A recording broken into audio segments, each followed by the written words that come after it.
Então vamos lá, meus queridos. Seguinte, ó, eu vou gravar essa aula para vocês, que é a aula da primeira parte ali da embriologia, tá? E nós vamos falar um pouquinho dos gametas primeiro, beleza? Então o que acontece aqui? Nós temos, vamos falar primeiro do espermatozoide. Então a gente tem aqui o espermatozoide, beleza? Ele é composto do que, queridos? Ó, ele é composto de uma cabeça, né? Aqui, ó, então, ó, cabeça do espermatozoide. Dentro dessa cabeça a gente tem um núcleo, ó, um núcleozinho, tá? Lembrando que esse núcleo ele é haploide, beleza? Aí aqui nós temos o acrossoma. Aí eu até botei uma observação aqui, ó, que é muito importante a gente lembrar. O acrossoma, ele contém enzimas digestórias. Professor, enzima digestória para um espermatozoide? É, porque ele vai precisar fazer a digestão de algumas membranas, tá? Essas enzimas digestórias contidas nesse acrossoma, ela vem lá do retículo endoplasmático rugoso, tá? Então, as enzimas digestórias vêm do retículo endoplasmático rugoso, beleza? E o que acontece? O retículo endoplasmático rugoso faz essas enzimas digestórias e acaba mandando para o complexo de Golgi, né? Ó, aqui o complexo de Golgi. O complexo de Golgi depois vai fazer o quê? Vai formar o acrossoma. Então, na realidade, o acrossoma vem do complexo de Golgi, né? Mas as enzimas foram produzidas lá no retículo endoplasmático rugoso, beleza? Aí o espermatozoide tem um pescocinho, o colo. Então, o colo aqui é o pescocinho do espermatozoide. Então, pescoço, o colo significa pescoço. Por isso, quando a gente tá com uma dor na musculatura do pescoço, a gente fala torcicolo, né? Então, aqui tu tem o colo, que é o pescoço.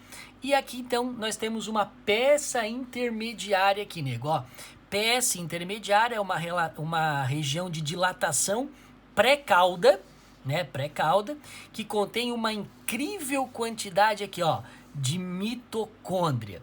Então, a peça intermediária do espermatozoide tem bastante mitocôndria. Então, a mitocôndria não está na parte do núcleo, ela está lá, então, na peça intermediária. E aí, depois, constituída tem por uma membrana plasmática, a gente tem, então, rabo ou flagelo. Beleza? Então convém lembrar que o espermatozoide ele é formado então num processo chamado de espermatogênese, né? Espermatogênese, beleza? Que vai ocorrer lá no testículo, lá dentro do testículo, no início da puberdade masculina. Tranquilo? Bom, visto o espermatozoide, vamos dar uma olhadinha então no ovócito, né? O ovócito secundário. Porque na realidade, a menina, ela produz ovócitos primários, ainda num período fetal, que ficam estagnados dentro do ovário dela.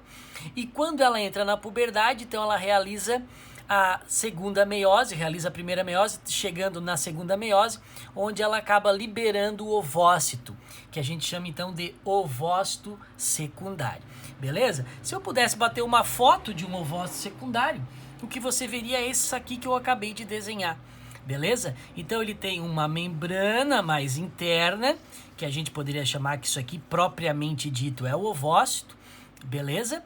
Aí ele tem uma outra membrana que nós vamos chamar então de zona pelúcida. Então a primeira membrana aqui, ó, que eu estou delimitando é a membrana plasmática.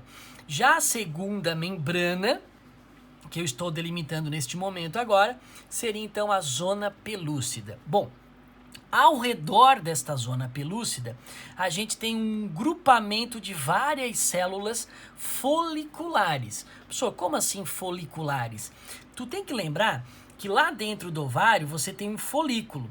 E dentro desse folículo, o óvulo fica amadurecendo, na realidade o ovócito, né? Quando esse folículo rompe, ele libera então esse ovócito secundário. E é normal ir células desse folículo rodeando ali toda essa zona pelúcida. Beleza? Então essas células foliculares que vão rodeando a zona pelúcida formam o que a gente chama então de coroa ou corona radiata.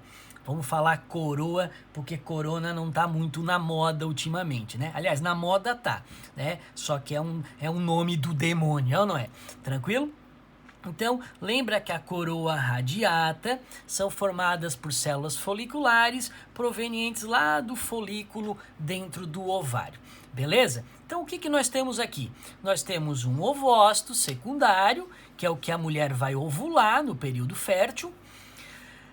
Ele vai, então, ter mitocôndria, outras organelas, né? Mas a mitocôndria vai nos chamar a atenção agora. Vai ser uma célula também haploide, tá? Com 3 membranas. Na realidade, uma membrana plasmática, uma membrana pelúcida, a zona pelúcida, e um conjunto de células foliculares. Bom, o que vai acontecer, garoto? O espermatozoide vai dar uma fincadinha no ovócito, não é? Então, o espermatozoide, ele vai fecundar esse ovócito. O que eu tentei descrever aqui, ó? Acompanha aqui com o tio. Imagina que aqui eu tenho um ovócito, bonitão aqui o ovócito. Ele vai ficar rodeado de vários espermatozoides, ó. Cada pontinho azul desse é um espermatozoide. Então chegam vários espermatozoides no ovócito.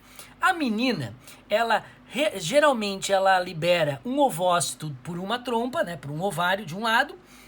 No outro mês, no outro ciclo, ela libera pelo outro ovário, né?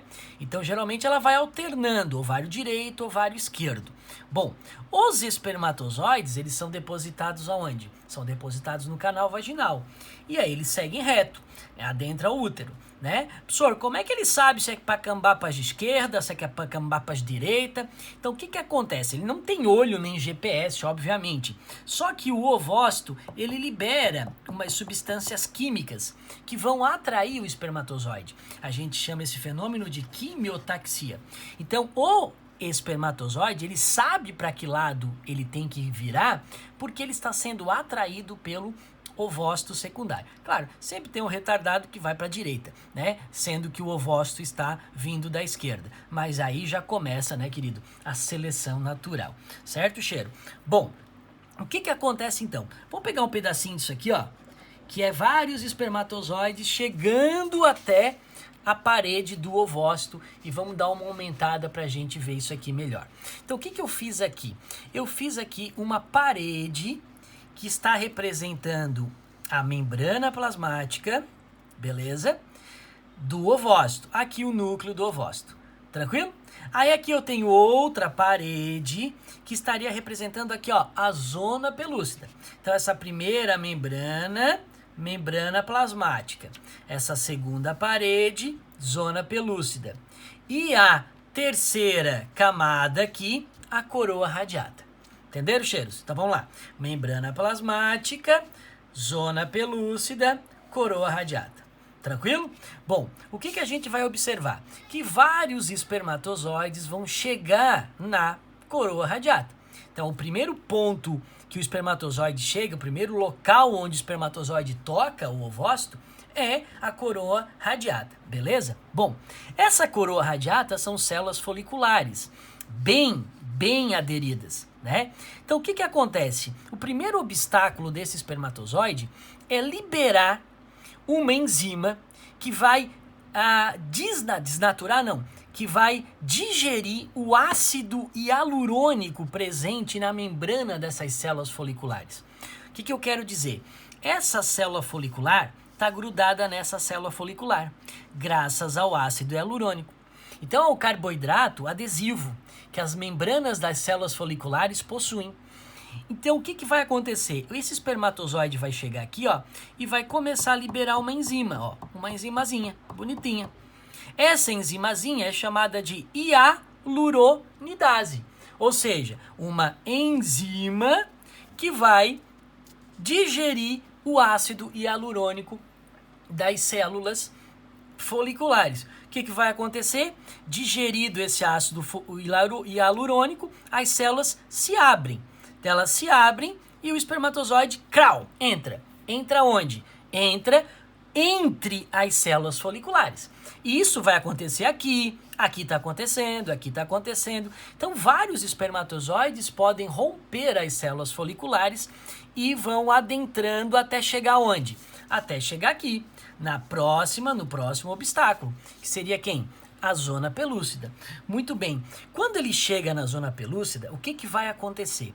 Você vai encontrar na zona pelúcida esses receptores aqui, ó, que eu desenhei em pretinho. Tá vendo? Esses receptores são chamados de proteínas ZP3.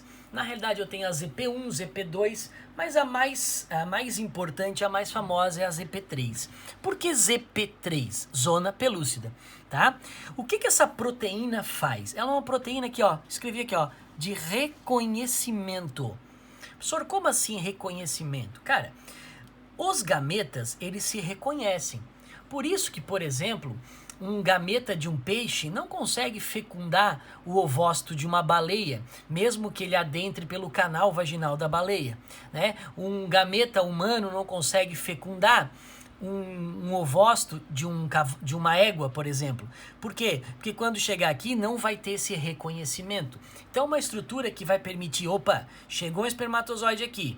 O ZP3 reconhece como sendo o espermatozoide da espécie em questão. Sendo o espermatozoide da espécie em questão, dessa maneira houve o reconhecimento e agora então o espermatozoide libera um outro conjunto de enzimas chamada então de acrosina, lá no acrossomo. Na realidade, neste momento, toda aquela parte do acrossomo se funde, ó, toda essa parte do acrossomo carregadíssimo de células digestivas, né? Entre elas a mais importante, a acrosina, ela acaba se fundindo com essa membrana. Na realidade, se funde com esta membrana aqui, que seria a zona pelúcida, abrindo então um buraco nesta membrana pelúcida. E esse buraco então permite a entrada do espermatozoide nesta região entre a zona pelúcida e a membrana plasmática aqui, ó. Então o espermatozoide com hialuronidase ele furou este bloqueio, né? Com a acrosina, graças ao reconhecimento do ZP3, ele consegue então adentrar e ficar nesse espaço aqui. Professor, nesse momento pode chegar outro aí? Pode. Até pode estar entrando um outro lá daquele outro lado lá, né? Mas o que vai acontecer? Esse espermatozoide entrou, rapidinho, ó, rapidinho, ele tá chegando aqui. Onde ele bate agora na última barreira, que seria quem? Que seria a membrana plasmática do ovócito. Bom, ali terão que conter outros receptores e dessa maneira, então, a membrana da cabeça aqui do espermatozoide se funde com a membrana do ovócito e aí isso faz com que esse espermatozoide entre inteiro, né? Pode entrar o espermatozoide inteiro ou pode entrar apenas o núcleo desse espermatozoide. Neste momento, tu tem o que a gente chama de fecundação, quando um espermatozoide consegue furar a última barreira, que é a membrana plasmática. Beleza? Professor, e se entrar dois? Se entrar dois dá gêmeos? Não. O que acontece? Para que justamente não entre dois, por que não tem que entrar dois? Cara, pensa comigo. Aqui está carregando 23 cromossomos, né? Aqui em cima tem mais 23. Porque eu quero ter quantos? Eu quero ter 46. Se entrar outro espermatozoide, eu vou ter quantos cromossomos? 23 mais 23 mais 23, certo? Isso vai dar 72 cromossomos. 72, 20, 20, 20, 60, 69, anta, né? E não existe uma célula, um zigoto com 69 cromossomos. Por isso que não entram dois espermatozoides. Se entrar, inviabiliza. Se para não ficar inviabilizando o tempo todo, o que acontece? Nós temos bloqueios da polispermia. Como é que é um bloqueio da polispermia? É que tudo aquilo que o ovócito faz para garantir que entre apenas um único espermatozoide. Por exemplo, como é que pode ocorrer o bloqueio dessa polispermia? Primeira coisa que acontece é o seguinte: toda vez que um espermatozoide se funde aqui, ó, ele provoca então uma fusão de sódio para dentro da membrana. Então, tu começa a ter um influxo de sódio para dentro da membrana plasmática. Isso faz com que mais nenhum outro receptor aqui na membrana plasmática reconheça um outro espermatozoide. Então você provoca um bloqueio através de um influxo de sódio para dentro da membrana. Mas além disso ocorre também uma reação cortical, ou seja, para garantir, não vai entrar nada mesmo, mas não vai entrar nada. Para garantir isso, o que acontece? Ao longo da membrana, nós temos esses glânulos corticais aqui, ó, vários glânulos corticais. Quando o espermatozoide encontra a membrana plasmática e há o reconhecimento e ele entra, esses glânulos corticais vão liberar substâncias, né? Vão liberar enzimas que vão vir aqui no ZP3 e vão começar a destruir o ZP3. Olha só. Na hora que esses glândulos corticais, provocando uma reação cortical, vêm até aqui e destroem esse ZP3, você concorda comigo que ele está destruindo uma proteína de reconhecimento? Ou seja, o ZP3 não vai mais reconhecer ninguém que tente entrar. Consequentemente, os próximos espermatozoides, os retardatários, não conseguem furar nem a zona pelúcida, quem dirá chegar até a membrana. Beleza? Então isso a gente chama de bloqueio à polispermia. Certo, meus queridos? Bom, fecundou, esse aqui é o The Champions, né? The Champions, The Organs Goes to esse cara. O que vai acontecer então? Aí, nós vamos ter aqui, ó, vou dar uma olhadinha aqui com o tio, ó, nós vamos ter o gameta masculino, o gameta feminino, beleza? Eles vão se fundir e vão formar uma célula agora diploide, beleza? Então há agora um processo que a gente chama de fertilização. Então eles vão se fundir e vão formar uma célula diploide. Muito bem, lembrando, ó, pode entrar o espermatozoide inteiro? Pode, mas o que eu vou usar desse espermatozoide inteiro? Professor, ele tinha um monte de mitocôndria, mas elas serão digeridas, destruídas. A única coisa que a gente utiliza do espermatozoide depois da fecundação, além do núcleo, é aqui, ó, o centríolo. Então, o centríolo do espermatozoide, ele participa na finalização da meiose 2 e depois lá no processo de divisão mitótica, dando sequência à segmentação e clivagem.